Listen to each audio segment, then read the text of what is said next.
Hey, j'espère que tu vas bien. On est lundi pour ceux qui vont regarder cette vidéo aujourd'hui. C'est donc une nouvelle semaine d'activité qui commence. Mais avant de foncer dans les nouveaux challenges de cette semaine, j'aimerais qu'on prenne une petite fenêtre de réflexion. Après le décès de plusieurs célébrités comme Kobe Bryant, Chadwick Boseman et autres, le monde entier est en émoi depuis quelques jours suite à la disparition du célèbre rappeur américain DMX. Il faut dire qu'il a eu une autorité phénoménale entre la fin des années 90 et le début des années 2000. Sa mort marque d'autant plus qu'il avait une personnalité très authentique, sans filtre, donc très attachante. Mais ce qui m'interpelle depuis l'annonce de son décès, c'est qu'on voit partout sur Internet des vidéos de lui où il priait, lisait la Bible, prêchait, parce qu'il exprimait effectivement beaucoup sa foi, surtout ces dernières années. J'ai essayé de trouver des explications au fait que toutes ces vidéos circulaient autant, et pour moi, il y a un côté rassurant. Si elles sont autant partagées, c'est parce qu'elles montrent le visage d'un homme pieux, notamment vers la fin de sa vie, et donc il serait probablement dans une bonne situation une fois décédé, autrement dit, au paradis. Et ça questionne beaucoup notre foi et notre courage. Voyez-vous, on se lève tous les matins avec des rêves, des projets, des ambitions. On veut tous, je le pense, en tout cas pour la plupart, réussir, avoir une bonne situation financière, une bonne situation matérielle. Et cet homme a eu tout ça. Il a eu l'argent, la notoriété, mais au final, comme chacun de nous, une fois parti, il n'emporte rien. À quoi nous sert finalement d'avoir une bonne condition pendant que nous sommes en vie si une fois mort, elle n'est plus bonne, autrement dit, si nous allons en enfer? Il y a d'ailleurs un verset de la Bible dans ce sens qui dit « À quoi sert-il à un homme de gagner le monde s'il perd son âme ?» Je vois déjà certains dire « Mais est-ce que le paradis et l'enfer existent vraiment ?» Eh bien, de manière simple, dans la vie, il faut savoir faire des choix pragmatiques. Et croire est le choix le plus pragmatique puisque si tout cela n'existait pas, alors nous n'aurons rien perdu en y croyant. Mais si effectivement tout cela existe, alors nous aurons bien fait d'y croire. En croyant, on n'a rien à y perdre dans un cas et tout à gagner dans l'autre. Et puis, on ne peut avoir la conviction de quelque chose qu'en l'ayant essayé. Combien de fois tu as eu des certitudes et en passant à l'action, tu t'es rendu compte que tu te trompais? Sans essayer quelque chose, on reste théorique. Et la théorie n'est qu'un ensemble d'hypothèses. C'est dans la pratique qu'on obtient la vérité. Vous savez, il faut beaucoup de courage pour croire en Dieu. Parce que croire en Dieu, c'est admettre ses limites. C'est admettre qu'il y a des situations qui nous dépassent, des fardeaux que nous n'arrivons pas à porter. C'est admettre que nous n'avons pas toujours les réponses, les solutions à nos maux. Et la vérité, c'est que beaucoup de situations dépassent l'être humain. On voit par exemple des maladies dont on n'a pas de solution, comme tous ces cancers, etc.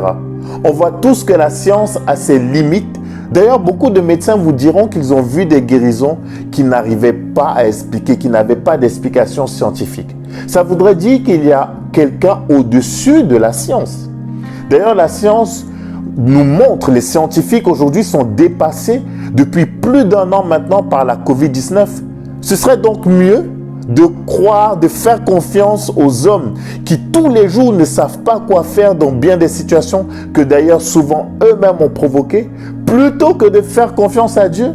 Come on! Toi qui regardes cette vidéo, regarde toi-même toutes les situations de ta vie qui sont compliquées et où tu ne sais pas comment faire. Toutes les situations, toutes les choses que tu vis ou que tu as vécues, que tu n'arrives pas à expliquer. Tu vois qu'il y a des portes dont tu n'as pas les clés. Mais si tu ne les as pas, si tu n'as pas les clés de ces portes, qui les a à ton avis? Ayons le courage d'essayer autre chose, s'il vous plaît. De toute façon, qu'est-ce qu'on y perd? C'est gratuit, ça ne demande pas de compétences particulières, juste du courage. Beaucoup ont eu ce courage et peuvent partager leur expérience. Moi aussi, j'ai dû avoir ce courage. J'avais une vie, comment pourrais-je dire, assez en désordre. J'étais dans le milieu de la nuit, j'organisais des soirées où j'ai invité des artistes connus. D'ailleurs, à 23 ans, je me suis retrouvé à la tête d'une boîte de nuit. Financièrement, je gagnais convenablement ma vie, mais je sentais un vide au fond de moi. Un vide que ma situation financière ou même toutes les personnes qui m'entouraient ne pouvaient combler. Et un jour, j'ai pris une décision. J'ai décidé d'essayer ce que je n'avais jamais essayé pour obtenir ce que je n'avais jamais obtenu. Le philosophe Blaise Pascal disait « Il y a dans le cœur de l'homme un vide en forme de Dieu que rien de ce qui a été créé ne peut remplir, mais seulement le Créateur qui s'est fait connaître par Jésus. » Bon, si croire en Jésus, c'est être fou, Blaise Pascal et tous les milliards de chrétiens, ça fait un paquet de fous. Franchement, revenons aux choses essentielles et mettons la même soif que nous avons à posséder les richesses de ce monde dans la préparation de ce qui pourrait nous attendre une fois morts. Parce que comme on peut le voir avec DMX et tous ceux qui sont partis, on part comme on est venu, c'est-à-dire sans rien. Perso, le premier changement immédiat que j'ai observé après avoir fait ce choix a été la qualité de mon sommeil. Là où j'avais souvent des insomnies à cause des situations qui me préoccupaient, des situations de ma vie qui me faisaient stresser, j'ai commencé à avoir un sommeil sans escale, c'est-à-dire plus d'insomnie parce que je voyais les difficultés de ma vie être résolues une à une et je ne stressais plus. C'est là que j'ai compris que j'avais fait le bon choix. Je voyais déjà des résultats. Au final, être chrétien, c'est quoi? Ce n'est pas un label. Ce sont des valeurs, l'amour, le pardon, le partage et toutes ces valeurs qui nous font du bien à tous. Et ce n'est pas comme s'il fallait un concours pour cela. C'est tellement simple que ça pourrait paraître étonnant.